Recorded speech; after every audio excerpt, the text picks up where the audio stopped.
Hello students, हम 12th history का 9th chapter कर रहे हैं। The name of the chapter is Kings and chronicles. इस चैप्टर में हम मुस्लिम किंग्स और उनके क्रॉनिकल्स के बारे में पढ़ रहे हैं। इसकी 3 वीडियोस मैं बना चुकी हूँ। ये इस चैप्टर की 4th वीडियो है और आज हम पढ़ने वाले हैं कैपिटल्स एंड कोर्ट्स के बारे में कि मुग़लों की कैपिटल्स कौन कौन सी बनी, वो टाइम टू टाइम ट्रांसफ़र होती चली गई थी, चेंज होती चली गई थी, और उनके कोर्ट्स कैसे एस्टेब्लिश किए जाते थे, कोर्ट्स में क्या क्या होता था, वो सब कुछ आज हम डिस्कस करने वाले हैं। Let's start. Capital cities. सबसे पहले हम कैपिटल सिटीज़ के बारे में ही पढ़ेंगे कि उनकी सबसे पहले कैपिटल कौन सी बनी और फिर उसके बाद वो कैसे कैसे चेंज होती चली गई। जो मुग़ल एम्पायर की कैपिटल सिटी होती थी, that was the heart of the Mughal empire, वो मुग़ल एम्पायर का हार्ट होती थी क्योंकि वहीं पर सभी के सभी कोर्ट्स को असेंबल किया जाता था। ये कैपिटल सिटीज़ फ्रिक्वेंटली शिफ्टेड होती रहती थी, चेंज होती रहती थी और 16th और 17th सेंचुरी में तो ये बहुत ही ज़्यादा चेंज होती चली गई। बाबर ने आगरा पर लोदी से इसको छीन लिया था, आगरा पर अधिकार कर लिया था, लेकिन उसके बावजूद भी उसके जो रेन पीरियड के 4 ईयर्स थे, 1526 टू 1530 तक उसका जो कोर्ट है वो अलग अलग प्लेसेस पर लगता रहा था, यानी कि उसने अपने कोर्ट को एक जगह पर एस्टेब्लिश नहीं किया था। 1560 में अकबर ने आगरा के फोर्ट का कंस्ट्रक्ट करवा दिया था और इस फोर्ट को उसने जो है रेड सैंडस्टोन के द्वारा कंस्ट्रक्ट करवाया था। जो आसपास के रीजन से, आसपास के एरिया से जो रेड स्टोन उसको मिला, इसी के द्वारा इसको बनाया गया था। 1570 में उसने जो है आगरा से अपने कैपिटल को चेंज करके अपनी कैपिटल बना दिया था फतेहपुर सिकरी। 1560 में बेटा आगरा बनी थी और 1570 में वो चेंज होकर फतेहपुर सिकरी बन गई थी। फतेहपुर सिकरी बनाने के पीछे रीज़न ये था कि फतेहपुर सिकरी से जो सड़क जाती थी वो सीधी अजमेर की दरगाह शेख मयूनुद्दीन चिश्ती की दरगाह के पास जाती थी, जो उस टाइम का एक इम्पॉर्टेंट पिलग्रिमेज सेंटर था, यानी कि तीर्थ स्थान था। सभी के सभी मुस्लिम्स जो हैं उसी तीर्थ स्थान पर जाते थे। ओके, नेक्स्ट वन, जितने भी ये मुग़ल एम्परर्स थे, इनका बेटा चिश्ती सिलसिला के जितने भी शेख हुए उन सब के साथ एक बहुत ही अच्छा रिलेशन था और इस रिलेशन को रखने के पीछे इनका रीज़न था अपनी फेम को ज़्यादा से ज़्यादा बढ़ाना। अब अकबर ने शिकरी में जुम्मा मस्जिद के साथ में ही एक शेख सलीम चिश्ती के लिए सफ़ेद संगमरमर का एक मकबरा बनाने का आदेश दिया और उसको जो है उस मकबरे को बनाया गया और फिर उसके बाद जो है बुलंद दरवाज़ा बनाया गया। See here you can see the picture of बुलंद दरवाज़ा। This is the picture of बुलंद दरवाज़ा बेटा।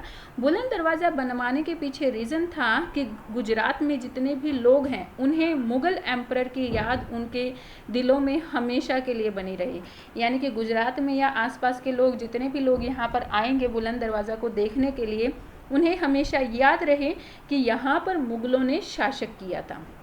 अब 1585 में नॉर्थ वेस्ट में अपने प्रभाव को ज़्यादा बढ़ाने के लिए उसने लाहौर को अपनी कैपिटल बना दिया था। किसको बनाया था? लाहौर को 1585 में।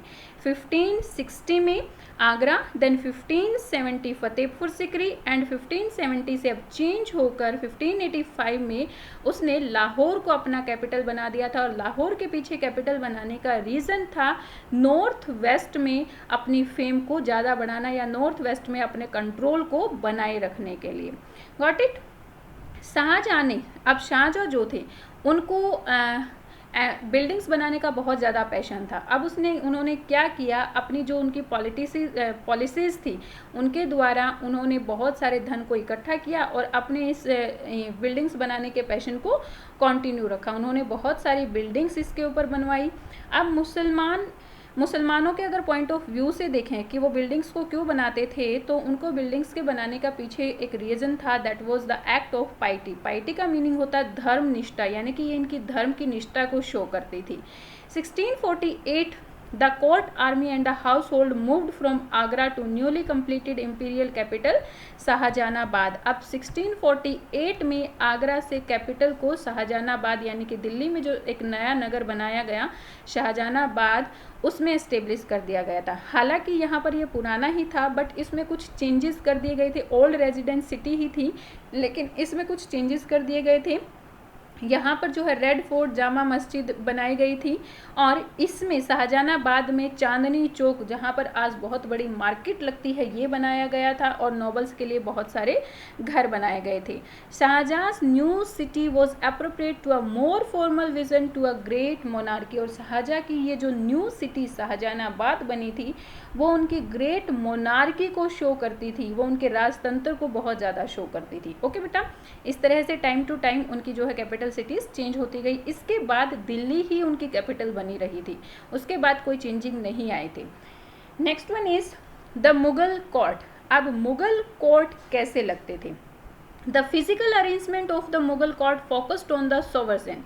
न्याय के ऊपर फोकस किया जाता था और इसीलिए मुगल कोर्ट को सोसाइटी का हार्ट कहा जाता था कि मुगल कोर्ट में जो भी कुछ होगा वो न्याय से रिलेटेड ही होगा, सोवर्सन से रिलेटेड ही होगा और इसी वजह से उसको सोसाइटी का हार्ट भी कहा जाता था। मुगल कोर्ट के बीच में उनका थ्रोन एस्टेब्लिश था जिसको तख्त कहा जाता था और इस थ्रोन को क्या समझा जाता था? It was the symbol of axis Mandi.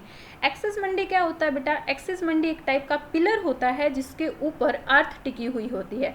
Means ये एक इमेजिनरी पिलर ही है, ऐसा कुछ नहीं है कि जिसके ऊपर अर्थ टिकी हुई है, लेकिन ये एक्सिस जो लाइनें हैं वो भी इमेजिनरी लाइंस ही हैं। सो एक्सिस मंडी समझा जाता था इस थ्रोन को। इट मीन्स उनका कहने का मीनिंग था कि जो जितना भी मुगल इंडिया है उसका बेस क्या है? ये थ्रोन ही है। जैसे इन अर्थ का बेस उसकी एक्सिस मंडी होती है, उसकी एक्सिस होती हैं, एक्सिस पर अर्थ टिकी रहती है, उसी तरह से जो है पूरा का पूरा मुगल इंडिया जो है कहाँ पर? इस थ्रोन की वजह से टिका हुआ है। अब थ्रोन के ऊपर एक कैनोपी होती थी, एक छतरी होती थी जो किस चीज़ का सिंबल होती थी कि मिलेनियम, लाखों वर्षों से मुगलों का किनशिप साम्राज्य यहाँ पर चलता आ रहा है और जैसे लाखों वर्षों से सूर्य चमक रहा है उसी तरह से मुगलों का साम्राज्य भी चमक रहा है और वो उसी को सिंबलाइज्ड करते हैं। ओके, ये था मुगल साम्राज्य में मतलब कौन सी चीज़ें कहाँ पर रखी हुई थी। अब क्रॉनिकल्स में ये क्लियरली लिखा हुआ है कि मुगल एलाइट्स का स्टेटस क्या होता था। जो मुगल नोबल्स होते थे, कॉर्टियर्स होते थे, उनका स्टेटस क्या होता था, कैसे उसको समझा जाता था कि किसका स्टेटस क्या होगा। जो कॉर्टियर थ्रोन के जितने पास बैठा हुआ होता था उसका स्टेटस सोसाइटी में उतना ही हाई होता था। जैसे जैसे थ्रोन से दूर चले जाते थे उनकी सोसाइटी में पोजीशन जो है वैसे ही कम होती चली जाती थी। ओके, इस तरह से इन कॉर्टियर्स की मतलब स्टेटस को देखा जाता था।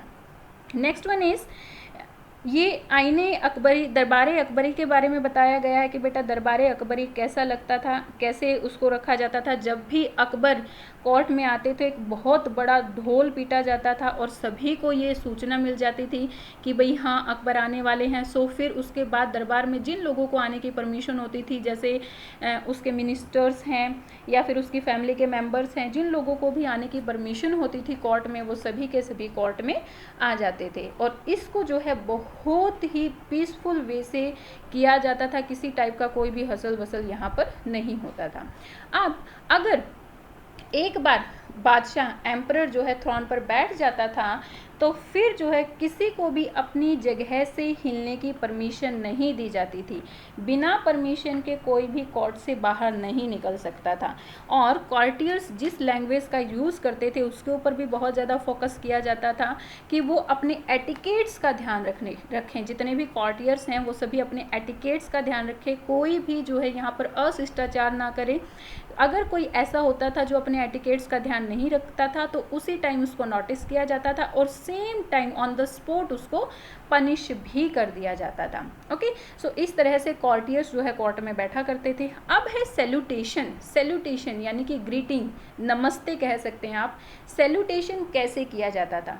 अलग अलग तरीके होते थे, अलग अलग एम्परर्स के टाइम पर सैल्यूटेशन के जो तरीके थे वो भी अलग अलग होते चले गए थे।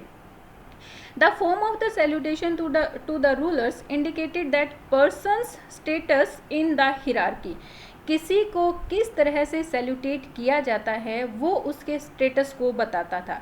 एक तो स्टेटस क्या बताता था कि कैसे पता चलता था किसी पर्सन के स्टेटस का कि वो कितना पास थ्रोन के बैठा हुआ है। दूसरा, किसी पर्सन के स्टेटस का पता लगाया जाता था इस तरीके से कि उसको किस तरह से सैल्यूटेट किया जाता था। अगर किसी को ज़्यादा झुककर सैल्यूटेट किया जाता था तो इट मीन्स उसका स्टेटस जो है वो हाई था।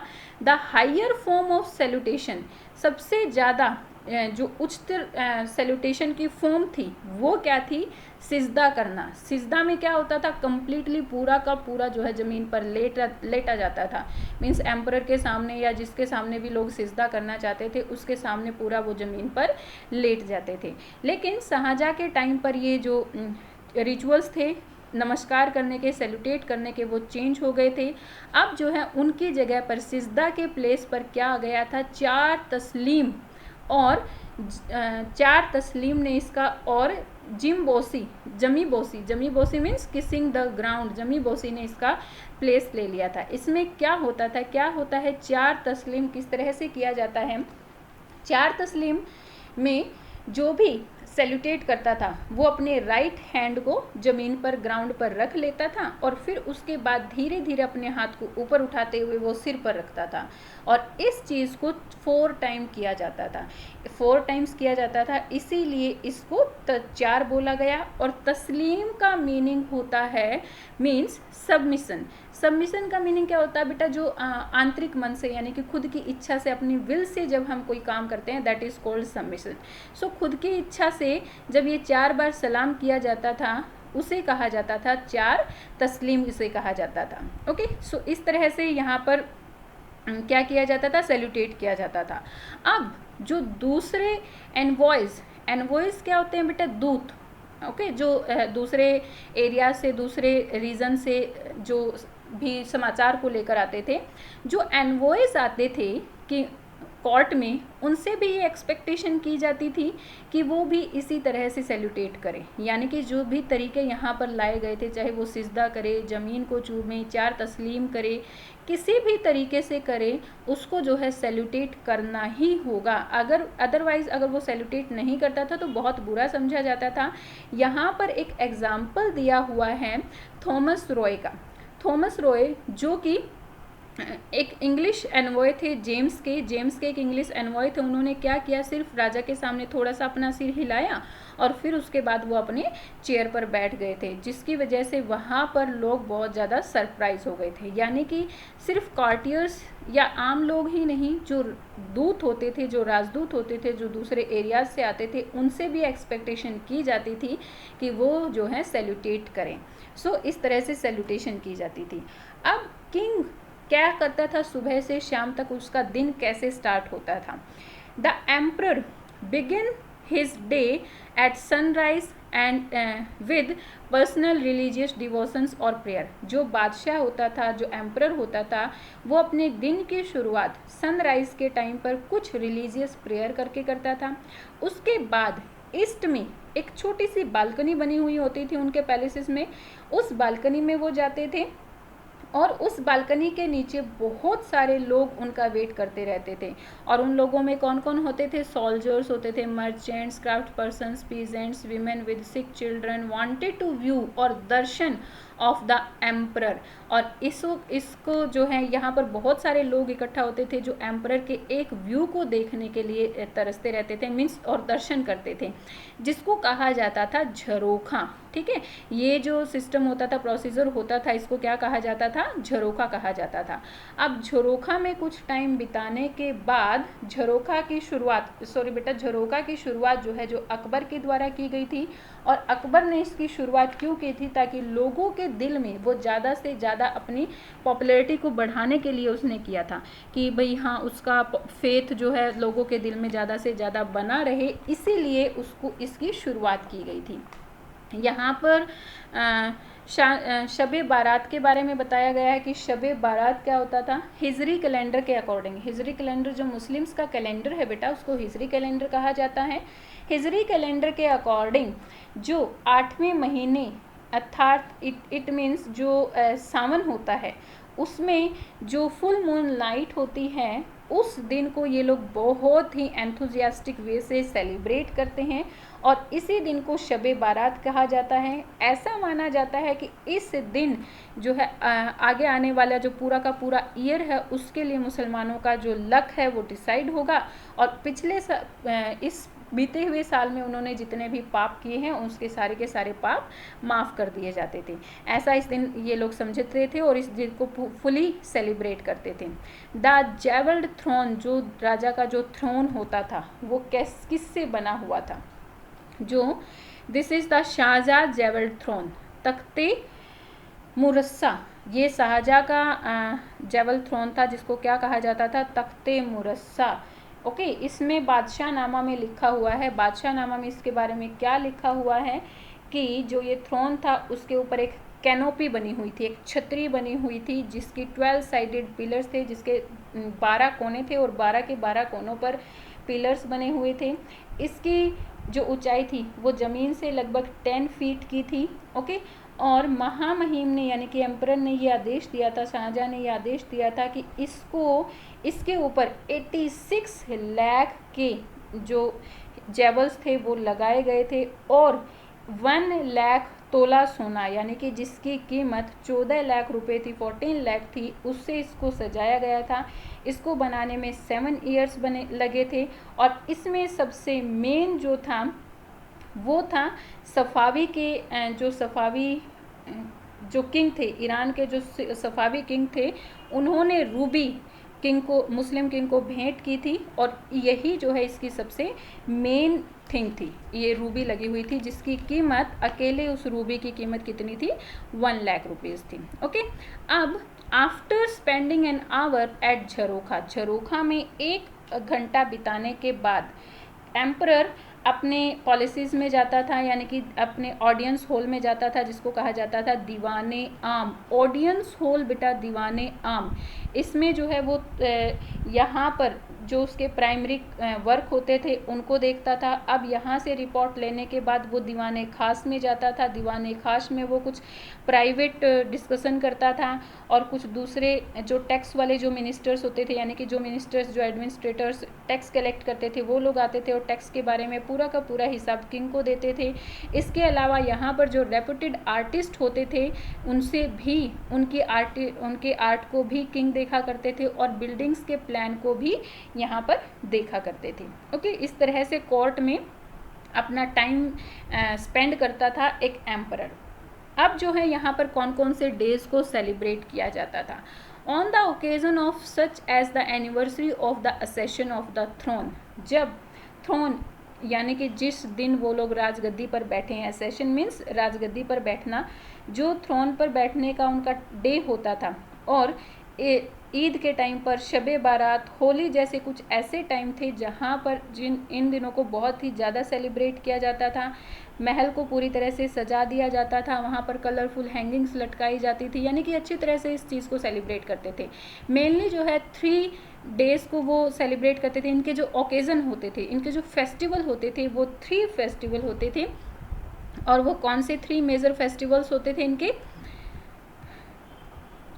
सॉरी बेटा, 3 मेजर फेस्टिवल्स होते थे। सोलर और lunar birthdays of the monarch, solar और ल्यूनर यानी कि चंद्र वर्ष और सूर्य वर्ष, जिस दिन मोनार्क का यानी कि किंग का बर्थडे मनाया जाता था। और न्यू ईयर सेलिब्रेट करते थे जिसको ये नैराज कहते थे। न्यू ईयर कब सेलिब्रेट किया जाता था? जब वसंत के आने का जो टाइम होता था तो उस टाइम पर ये लोग क्या करते थे? न्यू ईयर को सेलिब्रेट करते थे। इस टाइम पर किंग को बहुत सारे सामान से तोला जाता था, उसका वे किया जाता था और फिर इस सारे सामान को डिस्ट्रीब्यूट इन द चैरिटी, दान दे दिया जाता था। ओके, अब है टाइटल्स एंड गिफ्ट्स। किस तरह के टाइटल्स और गिफ्ट्स यहाँ पर कॉर्टियर्स को दिए जाते थे या फिर किंग को दिए जाते थे? जब भी किंग का असेशन होता था यानी कि उसका राज्याभिषेक होता था तो उसको किसी न किसी टाइटल, उसको कोई ना कोई टाइटल दिया जाता था, या फिर वो किसी एनिमी को, दुश्मन को हरा देता था, उस टाइम पर भी उसको कोई ना कोई टाइटल दिया जाता था। उस टाइम पर यहाँ पर बहुत सारे साउंडिंग्स यानी कि ऊंची ऊंची आवाज़ें की जाती थी, गीत गाए जाते थे, राइम्स गाई जाती थी, पूरा की पूरी ऑडियंस यहाँ पर इकट्ठी होती थी और एक फेस्टिवल की तरह ही इसे सेलिब्रेट किया जाता था। ओके, ये थे किंग के टाइटल्स। अब जो कॉर्टियर्स होते थे या दूसरे लोग होते थे उनको को क्या टाइटल्स दिए जाते थे, बहुत सारे टाइटल्स जो हैं मुग़ल कोर्ट्स में दिए जाते थे, मुग़ल एलाइट्स को दिए जाते थे। इनमें से एक टाइटल था आसफ़ खान। ये एक टाइटल था, यानी कि किसी का नेम मान लीजिए मिर्ज़ा है तो उसको नेम हो गया आसफ़ खान मिर्ज़ा, अगर किसी को ये टाइटल मिल जाता था तो। इस टाइटल की शुरुआत कब की गई थी? प्रॉफेट किंग सुलेमान, जो प्रॉफेट किंग सुलेमान थे उनका एक बहुत ही लीजेंडरी, बहुत ही ब्रेव मिनिस्टर था जिसका नाम आसफ़ खान था, और उन्होंने बहुत सारे वॉर्स में सुलेमान की हेल्प की थी, और उसी के बाद से जो है ये टाइटल दिया जाने लगा था। ओके, एक टाइटल दिया जाता था मिर्ज़ा राजा का टाइटल। औरंगज़ेब ने अपने सबसे हाईएस्ट रैंकिंग 2 नोबल्स को दिया था ये मिर्ज़ा राजा का टेम्पल, और वो कौन से थे उसके नोबल्स? जयसिंह एंड जसवंत सिंह। जयसिंह और जसवंत सिंह को मिर्ज़ा राजा का टाइटल दिया गया था। अब ये टाइटल बेटा या तो गेन किए जाते थे अपने किसी न किसी एबिलिटी की वजह से, या फिर वॉर में लड़ाई के टाइम पर अपनी एबिलिटीज़ दिखाकर, या तो ये टाइटल इस तरह से गेन किए जाते थे, या फिर इनको पैसों से ख़रीदा जाता था। जैसे जो मीर खान थे, उन्होंने अपने नेम को अमीर खान बनाने के लिए, यानी कि अपने नाम के आगे सिर्फ अ लगवाने के लिए औरंगज़ेब को 1 लाख रुपीज़ दिए थे। तब उनके नेम को मीर खान से अमीर खान रखा गया था। ओके, और दूसरे कुछ अवार्ड्स थे, जैसे कि द रोब ऑफ ऑनर। रोब क्या होता है बेटा? एक क्लॉथ होता है जिसको शोल्डर से लेकर एंकल तक डाला जाता है। अगर आपने ये किंग्स वगैरह की मूवीज़ देखी होंगी तो उनमें देखा होगा कि एक लंबा सा कपड़ा डालते हैं जो ये किंग्स दिखाते हैं, जो शोल्डर से लेकर एंकल तक होता है, तो उसको कहा जाता है रोब, या फिर खिल्लत उसको कहा जाता है। तो जिससे भी किंग एम्परर खुश होता था उसको ये रोब कहा देता था, उसको ये खिल्लत देता था, जिसको जामा भी कहा जाता था। ये कपड़े, ये जो रोब होता था, ये किंग के द्वारा कभी ना कभी पहना गया हुआ होता था, और इसको किंग का आशीर्वाद समझा जाता था। ओके, बादशाह का आशीर्वाद इसको समझा जाता था। दूसरा एक था सरप्पा। सरप्पा का one gift the sarapa. Sarapa means head to foot, यानी कि उसमें सिर से लेकर पैर तक की सारी चीज़ें होती थी। और उसमें क्या क्या होता था? अ ट्यूनिक। ट्यूनिक मीन्स यही रोब ही होता था। टर्बन, ये वाली टर्बन बॉक्स दिया जाता था, ठीक है। जो सरप्पा होता था उसमें ये वाला टर्बन बॉक्स दिया जाता था, और उसके साथ एक शैशे होता था। शैशे मीन्स जो कंधे पर एक कपड़ा रखा जाता है, दैट इज़ कॉल्ड शैशे, पटका जिसको कहते हैं आम भाषा में। तो ये सरप्पा में ये तीनों चीज़ दी जाती थी। कई बहुत सारे ऐसे ओकेजन्स होते थे जिस टाइम पर किंग जो है अपने जेवल्स ऑर्नामेंट भी दे देता था। सपोज किंग का अगर सन हुआ है, जो भी उसकी सूचना सबसे पहले किंग को देता था, तो किंग खुश होकर जेवल्ड ऑर्नामेंट्स भी उस टाइम पर दे दिए जाते थे। ओके, ये गिफ्ट दिए जाते थे किंग के द्वारा अपनी जनता को या फिर अपने नोबल्स को। अब जो नोबल्स होते थे या जनता होती थी वो भी किंग को कुछ ना कुछ गिफ्ट देती थी। अगर किसी मेन ओकेज़न पर सभी लोग इकट्ठा होते थे, वैसे तो कोर्ट में भी सभी इकट्ठा होते थे बेटा, लेकिन उस टाइम नहीं, अगर किसी मेन ओकेज़न पर सभी लोग इकट्ठा होते थे तो उस टाइम पर सभी लोग राजा के लिए कुछ ना कुछ लेकर आते थे। ऐसा कोई नहीं होता था जो राजा के लिए कुछ ना लेकर ना आया हो, जो एम्परर के लिए। कुछ लोग बहुत थोड़े से पैसे लेकर आते थे, जिसको नर्स कहा जाता था, यानी कि जो गरीब हैं या छोटे लोग हैं या मतलब मिडिल क्लास सोसाइटी के लोग होते थे, वो थोड़े से पैसे किंग के लिए लेकर आते थे, तो उसको क्या कहा जाता था? नर्स कहा जाता था। कुछ लोग ऐसे होते थे जो बहुत ज़्यादा पैसे लेकर आते थे, एक बड़ी अमाउंट होती थी, अ लार्ज अमाउंट, और and that is called peshkash. नर्स और पेशकश में डिफरेंस यही है। नर्स means a small sum of money and peshkash means a large sum of money, large amount जो होता था। सो इस तरह से लोग जो ये गिफ्ट देते थे, तो वो अपनी रिस्पेक्ट, ऑनर और रिस्पेक्ट किंग के प्रति शो करते थे कि भाई हाँ, वो किंग की रिस्पेक्ट कर रहे हैं। सो यहाँ पर इस तरह से कोर्ट लगाया जाता था, और यहाँ पर टाइटल्स दिए जाते थे। I hope you got all the points beta which we discussed today. Okay, tell me in comment section if you have any problem, that also tell me. Okay, please like and share my videos and subscribe my channel. Thank you, bye bye, keep learning.